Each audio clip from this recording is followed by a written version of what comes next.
পোস্ত করবো। ঝিঙেগুলোকে গোল গোল করে কেটে ধুয়ে রেখেছি। 5 ফোড়ন আর শুকনো লঙ্কা তেলে ফোড়ন দিয়েছি। আছে আদা, পোস্ত আর লঙ্কা বাটা। তেলে বাটিটা দিয়ে একটু জল দিয়ে দিলাম।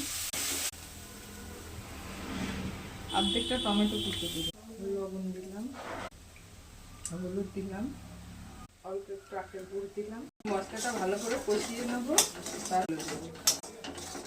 মশলাটা কষানো হয়ে গেছে, ঝিঙেগুলো দিয়ে দিলাম।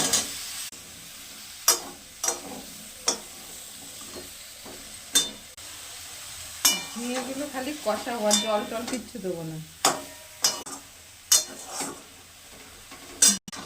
আর একটু শুকনো শুকনো হবে, তারপরে নামিয়ে দেবো। ঝিঙে পোস্ত নামিয়ে দিচ্ছি।